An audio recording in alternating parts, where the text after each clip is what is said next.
We will all miss you, Jake. That's what I said, staring at the lake, with its glassy surface barely reflecting the dim morning light. I hadn't planned on giving a eulogy, not for Jake, anyway, not yet at least. But if you'd been out there that night, you'd understand why I had no idea if he was coming back. All I could see was his pink towel lying limp by the shore, half covered in damp dirt. That stupid towel.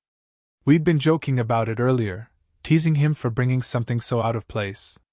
Now, it was the only thing we had left of him. But let me back up a bit. Jake, Mike, Becca, and I had all decided to head out to Hidden Lake for a weekend getaway. We're all in our 30s, just far enough along in life to feel like we deserve a little break now and then. So when Jake suggested Hidden Lake, some forgotten patch of water he'd read about online, I figured, why not? I'd heard stories from locals when I was a kid, the way everyone does around these parts. Whoever swam in that lake, they'd say, wouldn't make it back. But a ghost story never scared me. It was just something people said to keep kids out of trouble. The drive out there was longer than expected. The road got bumpier, the trees thicker, and I swear, it got darker, even though the sun was still hanging in the sky. When we finally pulled up, the lake looked like something out of a painting. Hidden between thick trees, surrounded by reeds and rocks, it stretched out, smooth and still. But it was quiet, dead quiet, as if even the birds knew to keep their distance. We set up camp, had a few beers, and settled around a fire. Jake was in high spirits, grinning ear to ear as he took in the place. He seemed almost too excited, bouncing around and talking about this mystical experience we'd all supposedly have by the end of the weekend. I didn't know what he was on about, but it was just Jake being Jake. The guy always had his head in the clouds. At some point, just before dusk, he decided to go for a swim. He tossed his pink towel onto a rock, smirked at me, and said, "Last one in's a chicken." But I just laughed it off, taking another swig of my beer. "Have fun, Jake," I called out, watching him strip down to his swim trunks and wade into the water. I noticed the others went quiet as he disappeared into the lake.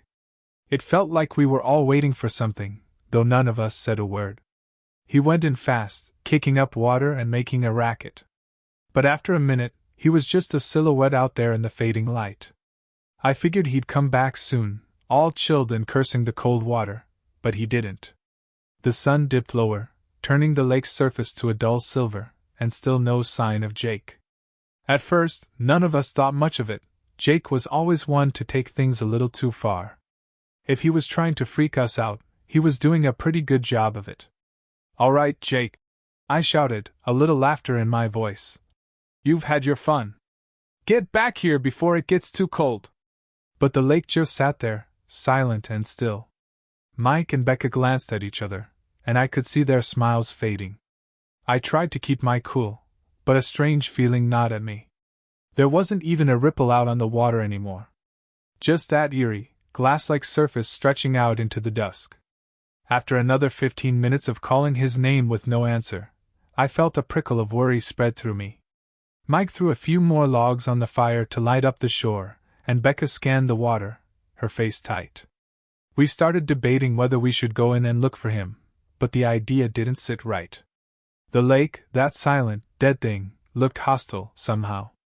Like it didn't want us there. "Maybe he's pulling a prank on us," Mike said, but I could hear the doubt in his voice. He grabbed his flashlight, shone it across the lake, and sighed. "You'd think he'd have gotten bored by now." We all stood there, waiting and watching until the stars began to poke out in the darkening sky. Jake had been gone for hours. Becca wrapped herself up in her jacket, rubbing her arms as the night air got colder.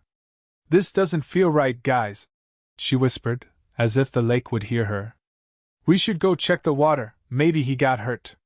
Reluctantly, I nodded, and the three of us approached the edge of the lake, calling Jake's name again, this time with real worry in our voices. We walked up and down the shoreline, shining our flashlights across the water. The only sign he'd ever been there was that pink towel, sitting on the rock, damp from the evening mist. That's when I noticed something that stopped me cold. Right at the water's edge, where the dirt was damp, there were footprints leading into the lake, barefoot, clearly Jake's.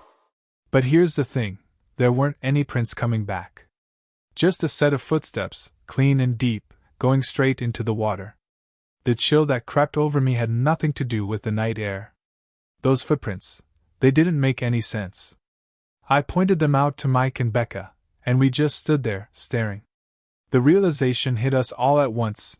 Jake went into that lake, but he hadn't come back out. Maybe he swam across, Becca suggested, but her voice was thin, uncertain. Mike shook his head. Across to where? It's just woods and fields out here, and we'd see him by now. He's not playing around. Something's wrong. I don't know why, but I had this sense, almost like I could hear something whispering, just beyond my hearing. We should go back to the car, maybe call someone, I finally managed to say, my voice sounding hollow even to my own ears. But Mike wasn't having it. Are you kidding? He said, his voice tense. Jake's our friend. I'm not leaving him out here. And before I could stop him, Mike pulled off his shoes, tossed his phone to me, and started wading into the lake, flashlight in hand. Mike, don't! Becca cried, but he was already waist deep, his eyes searching the dark water as if he could just pull Jake back from wherever he'd gone. For a second, the water swallowed Mike's legs, and he went completely still, staring down at something just beneath the surface. His flashlight flickered, and for a moment I thought I saw a face deep in the water. Not Jake's face, but something else, looking up at us with blank, milky eyes. Mike stumbled back, his face ashen. Did you see that? He whispered, breathless. Something's down there. Then, before any of us could move, we heard it, the faintest, most haunting sound coming from somewhere out on the lake. It was a voice, a low, guttural hum that seemed to echo from deep underwater. It was calling Jake's name, over and over, like a chant.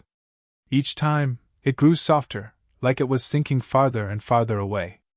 I grabbed Mike, and we both backed up, but Becca stayed frozen, staring at the lake as if entranced. Becca, come on! I yelled, snapping her out of it. She finally turned, eyes wide with fear. We didn't look back as we bolted to the car. The whole drive home, no one spoke a word.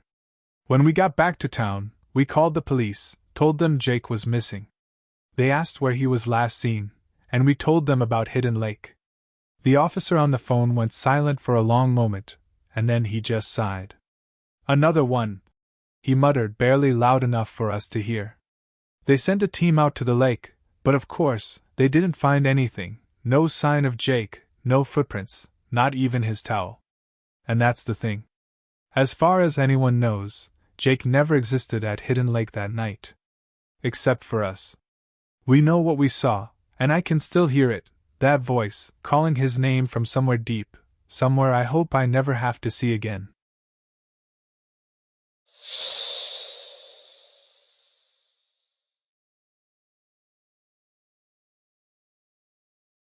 Warning, this is not a test.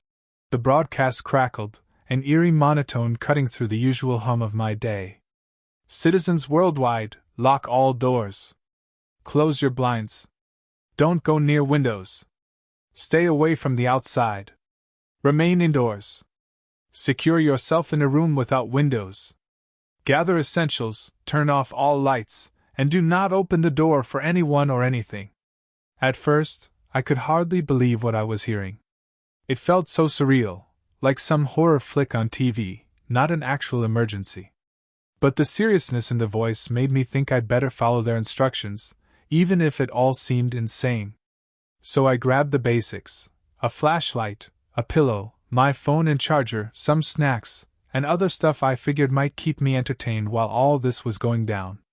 I still didn't know what was happening, but once I settled into my bathroom, I texted my parents to ask if they got the same alert. They had. Citizens of the world, really? I muttered to myself, wondering if they actually broadcasted this worldwide. Curious, I messaged a friend from across the globe, and they confirmed it. They'd received the exact same alert. And if I'm being honest, it sent chills down my spine. They gave us instructions but nothing about what was really happening, and that alone was terrifying. 20 minutes later. Suddenly my phone blared another emergency alert. This is not a test. I repeat, this is not a test. Unknown creatures have been approaching people's doors, killing anyone who opens them. There are 5 main hotspots: Washington, D.C., Tokyo, Toronto, Moscow, and London. They've appeared all over but are attacking these places first. This is an invasion. Remain in your rooms. Do not open any doors or windows.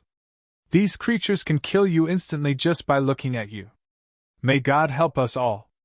My heart pounded as the wail of nukes sirens joined the chaos outside. Then tornado sirens blared too, adding to the absolute madness. My mind raced. This has to be some kind of sick prank, right? How could there be an invasion? Aliens? Just the thought made my head spin. I heard car alarms, the sound of things smashing. The whole area felt like a war zone, but with no gunfire. How can we defend ourselves? Are they just going to shoot at them? But that wouldn't even work if they're lethal to look at. I couldn't see any way out of this. It honestly felt like we were doomed. I texted my family, Mom, Dad, my brother, my sister, hoping for a response. Nothing. And then panic set in. What if they were gone? All I could hear now were other people's families being ripped apart, and I could do nothing but listen. Then the nuke sirens started blaring again, so loud they shook my entire apartment. I wondered what my neighbors were thinking right now. Probably the same as me. This is it. This is the end. The whole planet is about to be wiped out. A sudden knock at my door snapped me out of my thoughts.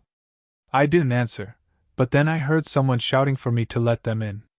It sounded like a person, desperate, human. Should I open it? Every instinct told me no. I'd be a fool to open that door. Another emergency alert. This is not a test. I repeat, this is not a test. Extraterrestrial beings are attacking every major city. They are everywhere. Their intentions remain unknown. Stay inside. Millions, possibly billions, are already dead. Do not leave your shelter. It felt like the government was throwing in the towel, each alert becoming less useful than the last. If billions were dead already, how could we even think of surviving this? I was still here for now, but for how long? I could hear the sounds of buildings collapsing, the crunch of cars being smashed to pieces. My own building took a hit a few times, and with every crash, I felt my world breaking apart. There was no reason to hope, not anymore. The death toll, the destruction, the madness, it was everywhere. And soon they'd find us all. There's a part of me that's curious, though it feels twisted to admit it. I'd really like to know what these things look like. But if I see them, it means I'm done for. I hope someone, somewhere, snaps a photo. If we make it through this somehow, I want to see the face of whatever's hunting us. But this nightmare isn't over yet, and I can't even guess how many of us are left. I'm left wondering, should I just end it myself? Maybe it's better to go out on my own terms than to let one of them get me. I can't imagine dying at the hands of these creatures. And if I do survive, could I even live with that kind of guilt, watching everyone else die while I make it through? No, there's no way. Emergency alert. This is not a test, I repeat, this is not a test. The extraterrestrials have retreated, leaving billions dead. If you're still alive, please press the button on your device now. For radio, tune to 104 and state your name and city. We will provide updates in 20 minutes. I almost laugh. Minutes ago, I was about to say I'd rather be dead. But somehow here I am. And do I still want to die? No. Not now. But how many others made it? What were these things after, and why us? I have more questions than I can even ask. I guess all we can do now is try to count our losses and maybe rebuild what's left. But how could a world like ours recover from something like this? How long will it take to rebuild? Or is this our new reality? The only thing I know right now is that I could have lost everything. I'll message my family and friends, try to get a sense of who's left. Emergency alert. This is not a test. I repeat, this is not a test. A little over 1 billion people have been accounted for. We're still working to check in on countries lacking immediate tech access, and more updates will follow in the coming months. We don't know what the creatures wanted or what they've taken. Over the next few months, we'll plan humanity's next steps. May God help us all. Out of everyone I know, only 3 survived: my sister, my uncle, and my best friend. Everyone else is gone. A part of me wants to give up, to end the pain right here. But at the same time, I know I have a purpose now. Humanity has to go on, and we need each other if we're going to have a future. I guess only time will reveal what happens next, if there even is a next chapter. Edit. It's been 2 weeks. The guilt is eating me alive. I'm nothing but a coward. Goodbye.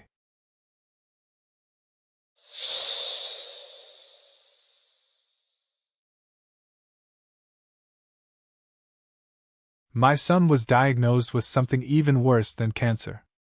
Mom, my private's hurt. How could I have known, in that moment, the weight of those 4 words? Like any mother, I got down to his level, worried but calm. Let me take a look, I said. My 5-year-old son lowered his pants, and I felt a chill run through me as I saw his testicles, red and alarmingly swollen. I kept myself from panicking, trying to think rationally about what it could be. Nothing came to mind except the most frightening possibilities. Just the night before, during his bath, everything had looked perfectly normal. What could have happened? Trying not to scare him, I gently told him to pull his pants back up and slip on his shoes. We arrived at the doctor's office about 20 minutes later. After examining him, the doctor sent my son back out to the waiting area and called me in for a private conversation. Is it serious? I asked, unable to hide the anxiety in my voice. The doctor gave me a look I'll never forget, a look that told me my question barely scratched the surface. Is it cancer? Please take a seat, he said, his voice steady but grave. I have not come across anything like this in my entire career. I've already spoken to a colleague about it. We'll need to schedule an ultrasound as soon as possible. I felt tears building up. Please tell me he'll be all right. I cannot say for certain, he said carefully. If it turns out to be cancer, testicular cancer is one of the more treatable types. He paused, then asked, You mentioned he's only 5? I nodded, feeling lost. I do not understand. He hasn't even reached puberty yet, so this cannot be typical for a boy his age, can it?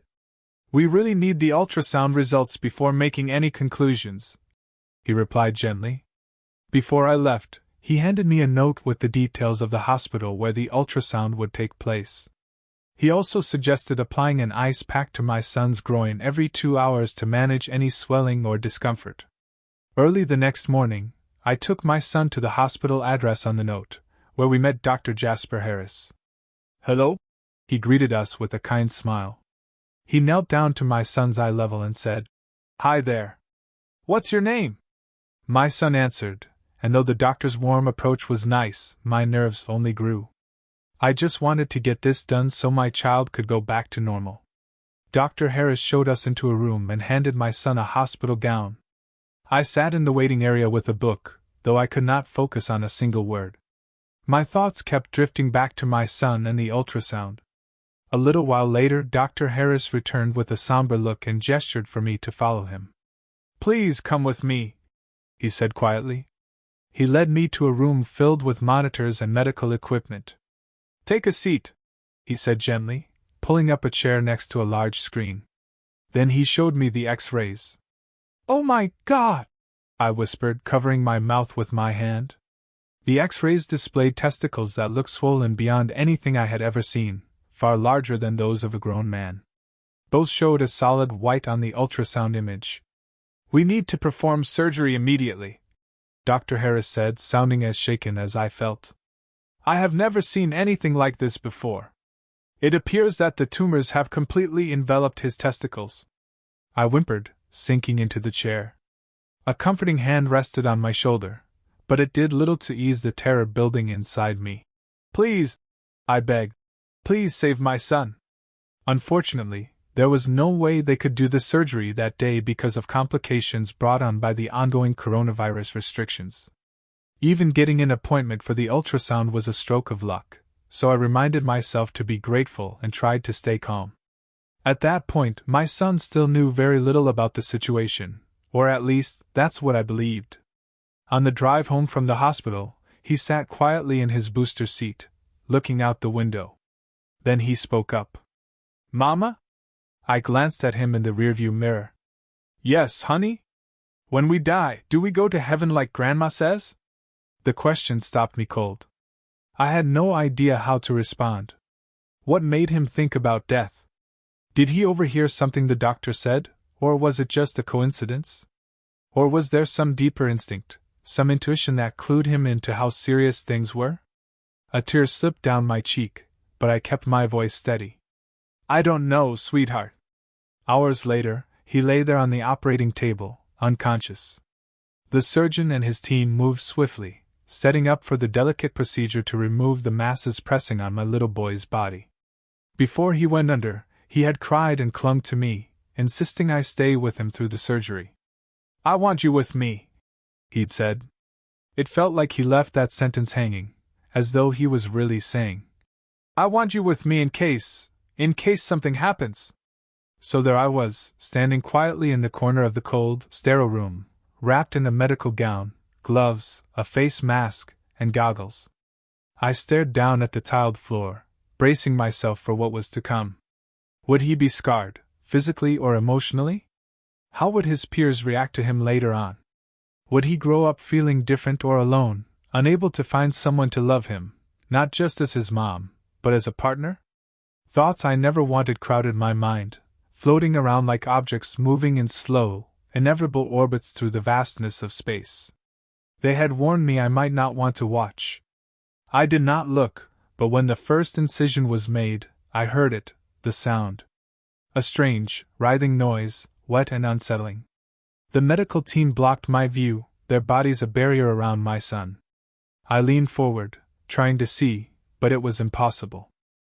"Oh my God!" whispered one of the nurses. "What in the world?" the surgeon muttered from behind his mask. A wet slapping sound echoed in the room, something dripping steadily onto the floor. "Blood?" The doctor and nurses took a few steps back. One of the nurses yelped, dropping the metal tools she had been holding before bolting from the room, the doors swinging closed behind her. The dripping continued. I looked down at the surgeon's feet, and I saw something moving on the floor. Snakes? No, they were too small. Centipedes? No, there were no legs. As the surgeon and the remaining nurse backed away from the table, I finally had a clear view. I could see everything. It was as if his insides had cracked open like eggshells. "Honey, breakfast is ready." "Coming, Mom." "Mommy?" "Yes?" My privates hurt. "Parasite?" Glistening, wet goo oozed from between his legs, slime that seemed almost alien, like something from a place beyond anything the human mind could conjure. But no, that would be far too dramatic, would it not? I am going to put it bluntly. My son's testicles were infested with a nest of wriggling worms. They squirmed and slid, spilling out of him, slopping over the operating table, down to the floor, and over the shoes of the stunned surgeon and nurse. And then, the next thing I knew, everything went black. I had fainted, hitting my head hard on the cold tile floor. When I came to, I was in a chair in a large waiting area. Sunlight was streaming in from the windows, the orange glow of sunset making me squint. Where was I? Right, the hospital. 3rd floor. A nurse with scrubs a little too tight came over, holding a small cup of water. How do they even let them wear those uniforms? Her top barely seemed to fit. "Ma'am?" I blinked and tried to focus, finally meeting the nurse's eyes. "Yes?" I managed to say. "Please drink this." My mind snapped back to reality, and I shot up in the chair. "My son! Where is he? Is he all right? Those things, are they gone?" The water splashed over the rim as she steadied me, gently pressing me back into the chair. "He's fine," she reassured me. "There were just a few minor complications." "Minor complications?" "Sure, if you call a nest of worms a complication." "Very funny. He lost some blood," she continued. "But the surgery is done, and you will be able to see him in a few hours. Later, I spoke with the surgeon to try to make sense of what happened. The only explanation he could offer about the worms was, "We are not entirely sure what they are, or even what species of parasite they belong to. We ran a few tests to see if any were left inside him, but we cannot say for certain that he is fully cleared. For now, we are putting him on mebendazole. It is the best treatment available." That was it. Then men in black suits showed up to question me, my son, the surgeon, and both nurses. Who were they? I have no clue. Some government agency, maybe? They did not exactly leave business cards. It has been 2 months since the surgery.